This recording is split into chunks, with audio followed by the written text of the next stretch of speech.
नमस्कार दोस्तों, आज के इस वीडियो में हम पढ़ने जा रहे हैं क्लास 10th का चैप्टर 1 जिसका नाम है द पेस फॉर लिविंग यानी जीवन की रफ्तार। पेस मतलब होता है रफ्तार, ठीक। जिसके लेखक हैं आरसी हचिंसन, ठीक। तो चलिए हम लोग लाइन बाय लाइन पढ़ते हैं। Archie Hutchinson, a British novelist, exhibit an exceptional flair of touching the sensitive issue of contemporary society with all its contradictions and paradoxes. आर्सिन हचिंसन एक ब्रिटिश साहित्यकार हैं जो कि एक अलग ही इशू को टच करते हैं, जो कि नए समाज में एक विरोधाभास की तरह है। In the pace of for living, Archie Hutchinson capture the agony of modern man. इस द पेस फॉर लिविंग, ये जीवन की रफ्तार, ये जो चैप्टर है, इसमें आर्ची हचिंसन ने उन सारी पीड़ाओं को जो आज मॉडर्न मैन सहता है, उसके सारे पीड़ाओं को उन्होंने उसमें कैप्चर किया है। इसमें he brings out how the fast movement of man, thing and object hurt the normal rhythm and exert undue pressure on man, women and children. इसमें वो बताते हैं कि किस तरीके से आज लोगों की, मशीनों की, कोई चीज़ की इतनी फास्ट मूवमेंट हो गई है कि जो नॉर्मल रिदम होता है, लय होता है चलने का या किसी चीज़ का मूवमेंट, उससे कितना ज़्यादा प्रेशर बढ़ गया है कि हर लोग आज हर कुछ नॉर्मल से ज़्यादा फास्ट मूव करता है। तो आज का जो ज़माना, पहले के लोग क्या होते थे दोस्तों कि कोई पेस नहीं था, कोई रफ्तार नहीं था, जैसे चल रहा है धीरे धीरे चलता था। लेकिन आज अगर ज़रा भी तुम रुके ना तो तुमसे आगे कोई निकल जाएगा। तो आज इतना रफ्तार है ना कि इसमें चलते ही रहना है। तो ये चीज़ इसमें बताया है कि इसमें फास्ट माइंड का, आज के ज़माने में पुराने विचार के लोग नहीं रह सकते। पूछिएगा क्यों नहीं रह सकते? इसलिए क्योंकि अगर वो पुराने विचार के लोगों के साथ रहेगा, अगर वो इस ज़माने में बढ़ना चाहते हैं तो उनको भी इस ज़माने की रफ्तार के अनुसार चलना पड़ेगा, वरना वो लोग पीछे छूट जाएंगे। तो जिस तरीके से ज़माना होता है ना, उस तरीके से सोचना चाहिए। तो इसमें दिखाते हैं कि किस तरीके से एक मर्चेंट रहता है कि वो, उसका जो दिमाग होता है मतलब बहुत स्लो होता है और वही चीज़ उसको समझ में नहीं आता, उसके बारे में वो बताते हैं। तो हम लोग चलिए शुरू करते हैं। ये एक प्ले है, नाटक है जिसमें, तो देखिए दोस्तों, I saw a play in Dublin not long ago in which the chief character was an elderly corn merchant in small Irish country town। बोल रहे हैं आर्ची हचिंसन कि मैंने डबलिन, आयरलैंड की जो राजधानी है डबलिन है, मैंने बहुत साल पहले नहीं, डबलिन में मैंने नाटक देखा जिसमें मुख्य पात्र था एक एल्डरली कॉर्न मर्चेंट था। मुख्य पात्र कौन था? एल्डरली कॉर्न मर्चेंट, जो कि एक छोटे से आयरिश कंट्री टाउन का में रहता था।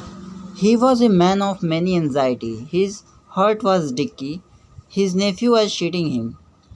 बोल रहे हैं कि वो जो आदमी था ना, बहुत चिंतित वाला आदमी था, एंजाइटी वाला। उसका जो दिल था ना, एकदम धीरे स्लो आदमी था वो, ठीक।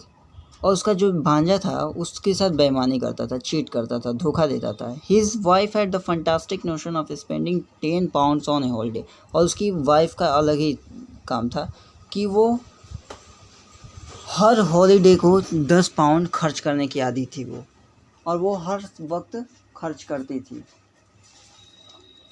All together the pace of life was getting too much for him. यानी पूरी कहें तो ये जो जीवन की रफ्तार वाली जो उसकी ज़िंदगी थी ना, वो उसके लिए बहुत थी। And in moment of despair he uttered a great cry from the heart.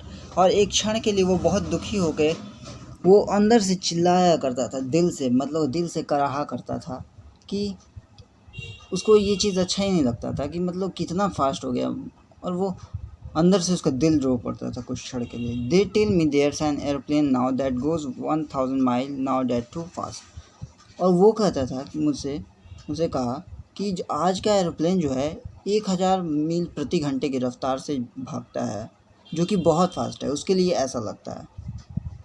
For me, that was the most enchanting line in the play. The man's complaint was so gloriously irrelevant to his own situations। बोल रहे हैं लेखक कि ये line बड़ा मनोरंजक था उस नाटक में, मेरे लिए तो इस वजह से, क्योंकि उस आदमी का जो कंप्लेन था, शिकायत थी, वो बहुत ही ग्लोरियस थी, प्रभावशाली थी, लेकिन वो इररिलेवेंट थी उस सिचुएशन के अनुसार। And besides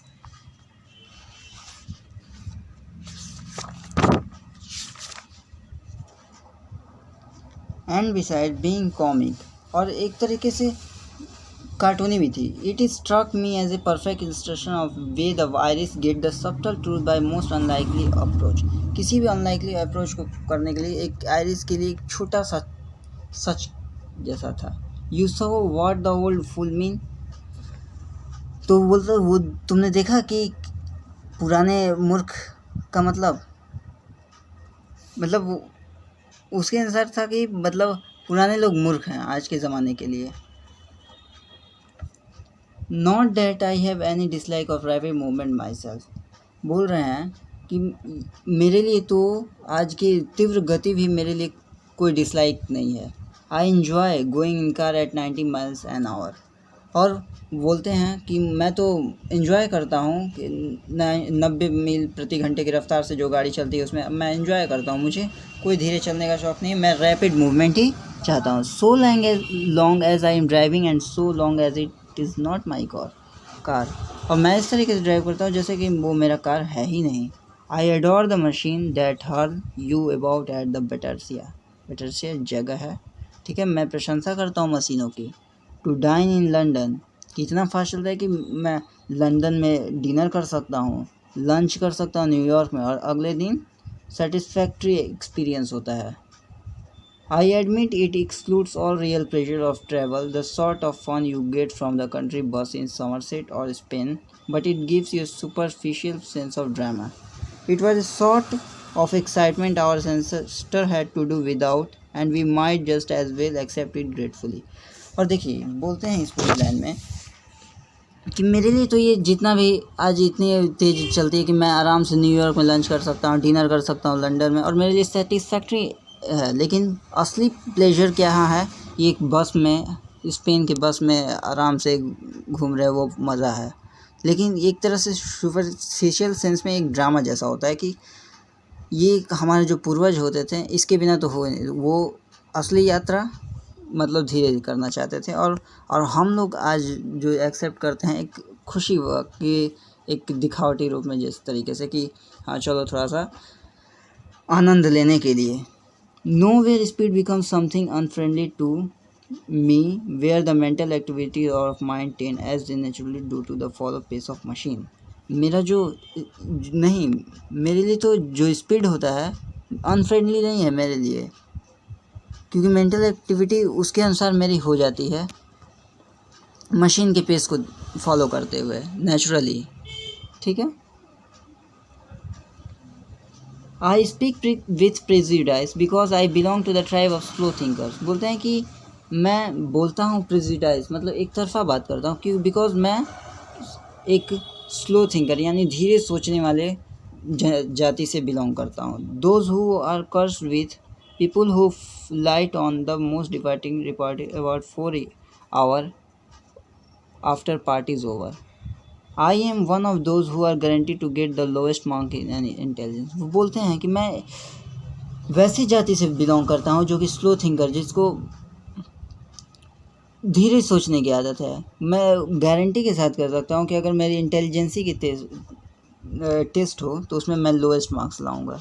because those test are or all the ones I have come across seems to be designed to measure the speed of your mind more than anything else। तो बोल रहे हैं कि क्योंकि ये जो टेस्ट आजकल का जो होता है उसमें क्या होता है कि उसमें आपके दिमाग के स्पीड को देखा जाता है और कुछ नहीं, कि किस तरीके से आपका दिमाग कितना फास्ट कुछ सेकंड में, कुछ मिनट में कैसे काम कर जा रहा है। Obviously we slow thinker are terribly handicap in the business of getting a living. बेशक हम लोग जो स्लो थिंकर हैं डरे हुए हैंडीकैप की तरह हैं कि लाइफ खो देने का, पाने का, बिजनेस के। But what I am thinking about just now is not so much practical use one's mind as it for enjoyment. तो बोल रहे हैं कि लेकिन मैं सोच रहा हूँ कि इसके ऊपर भी बहुत ही प्रैक्टिकल है कोई माइंड को एंजॉयमेंट के रूप में यूज़ करना। As an example, when I go to cinema, I find myself in a hopeless fog, and after 2 or 3 minutes, I have to turn to my wife for enlightenment. बोल रहे हैं कि एक उदाहरण के रूप में देखते हैं कि मैं जब सिनेमा गया तो मैंने अपने आप को होपलेस फॉग, मतलब एक तो आप कह सकते हैं कि जैसे क्या कहलाता है, जैसे सो के उठे तो भंगुआ टाइप का नहीं होता कि अरे इधर चल क्या रहा है। 2-3 मिनट बाद मैंने पूछा अपनी पत्नी की तरफ मुड़कर, आई विश पर मैं फुसफुसाया उसकी कान में, is this the same girl as the one we saw at the beginning. मैंने पूछा कि ये वही गर्ल है ना जो शुरू में दिखी थी। एंड शी विस्पर बैक, फिर वो मुड़ के भुनभुनाती है कान में, no there are 3 girls in this film, a tall blonde, a short blonde and medium size brunette. बोलती है नहीं, इसमें 3 तरह की लड़कियां हैं इस फिल्म में, ठीक। Call them A, B and C, उनको बुलाया जा रहा है ए, बी और सी में। The hero is that man who takes his hats off when he comes. एक हीरो था जो कि अब हैट पर था, जो अपने टोपी को उतार रहा था जब वो आया अंदर indoor. He is going to fall in love with girl B, C, A in that order. तो वो उन लोगों से प्यार करने लगा, बी, सी और ए से। And so it proves to be there you have a mind which has trained itself to work in high gear through a matter of fact it can work in other gear just as well। तो फिर उन्होंने सोचा है कि mind जो होता है ना, कि अपने हिसाब से जैसा तुम अपना लगाओगे दिमाग वैसा ही तुम्हारा चलेगा। जैसे ट्रेन किए अपने दिमाग को, उनको समझ आने लगा। But my point is that most of my fellow patient in the cinema do think fast enough to keep up comfortably with rapid changes of scene and action. लेकिन जो मेरे फेलो पेशेंट जो अगल बगल वो सिनेमा में जो बैठे हुए थे लोग, वो इतने जल्दी सोच रहे थे जैसे कि उनके लिए कंफर्टेबल है, वो इतना फास्ट सोच ले रहे थे कि इतने रैपिड चेंज हो रहे थे सीन में। सीन आजकल की मूवी में आप देखते होंगे किस तरीके से सीन को यहाँ से यहाँ फटाफट मतलब हटाया जाता है, और आज हम लोग उस सीन को पकड़ भी लेते हैं, रिलेट कर लेते हैं कि यहाँ ये चीज़ हो रहा है, यहाँ चीज़ हो रहा है, क्योंकि हम लोग उसके हिसाब से हम लोग चल रहे हैं। अगर वहीं पुराने लोगों को दिखा दिया जाए तो लोग उब जाएंगे, बोलेंगे कि ये क्या इधर उधर दिखा, पता नहीं चल रहा है। तो ये सब चीज़ें हैं। तो वहीं वो बोल रहे हैं कि मेरे जो फेलो पेशेंट थे ना सिनेमा में, वो इतना तेज़ सोच ले रहे थे कि सीन चेंज हो रहा था इतना फास्ट, और एक्शन चेंज हो रहा था, फिर भी वो लोग इतना समझ जा रहे थे। They think much faster than people did 30 year ago. और वो इतना फास्ट सोच रहे थे जो 30 साल पहले लोग सोचा करते थे, उनसे फास्ट सोच रहे थे। Possibly because those who do not think fast in the high street nowadays may not get another chance in the world to think at all. तो बोलते हैं कि संभवतः क्योंकि अगर इस हाई स्ट्रीट में बड़े से गली में आज हो, जो आज जिस गली से बड़े से गली में कहने का मतलब कि आज की जिस बड़े ज़माने में हो तुम, अगर तुम फास्ट नहीं सोचते हो तो तुमको ये दुनिया ना दोबारा चांस नहीं देगी, दोबारा चांस मिलेगा ही नहीं। तुमको फास्ट सोचना पड़ेगा, तुमको दोबारा चांस नहीं मिलेगा। इसलिए आज की जो ज़िंदगी हम लोग को समय के अनुसार सीखना चाहिए कि कितने फास्ट हम लोग सोच सकें। ये नहीं कि पुराने ज़माने वाले पुराने लोग कैसे सोचते थे उसी के हिसाब से। आज ज़िंदगी इतना फास्ट, अगर हम किसी कंट्री का ले लेते हैं तो अगर आज देखिए कितने बड़े बड़े डेवलप कंट्री हैं और भारत है, तो इस पे हम लोग क्या कर सकते हैं। अगर हम लोग आज डेवलप वो लोग कंट्री क्यों, क्योंकि वो लोग फास्ट सोचते हैं हम लोग से भी ज़्यादा। और हमारा देश भी अब हम लोग उस राह पे चल चुके हैं, हम लोग फास्ट कोई भी काम कर सकते हैं। और आज की मशीन के अनुसार हम लोग को ज़माने के अनुसार अगर चलेंगे तो हम लोग ज़रूर कामयाबी हासिल कर लेंगे। और नहीं तो अगर हम लोग जैसे 30 साल 50 साल पहले जैसे लोग सोचते थे, और उसी सोच के साथ आज अगर हम लोग चलें तो फिर हम लोग क्या होंगे, पीछे हो जाएंगे, आगे बढ़ने के जगह पीछे ही रह जाएंगे। तो हम लोग को इस हाई स्ट्रीट वाले जगह पे जिस तरीके का फास्ट पेस है लाइफ का, उसी तरीके से फास्ट थिंकिंग भी होना चाहिए, तब आपको चांस मिलेगा। नहीं तो दुनिया छोड़ के चली जाएगी, तुम पीछे रह जाओगे। तो ये था। तो आइए कुछ देख लेते हैं।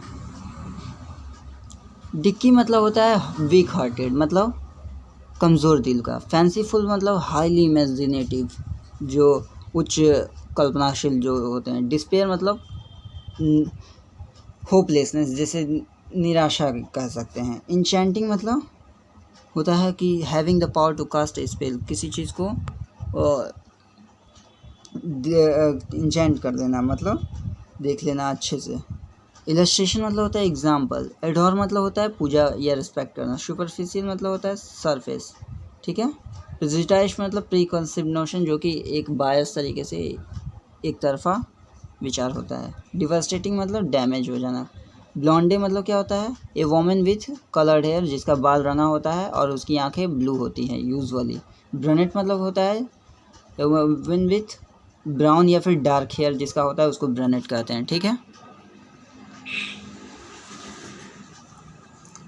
आई होप ये वीडियो आपको समझ में आया होगा, और कैसा लगा वीडियो कमेंट सेक्शन में ज़रूर लिख के बताइएगा। Thank you so much for watching this video. Thanks for watching this video.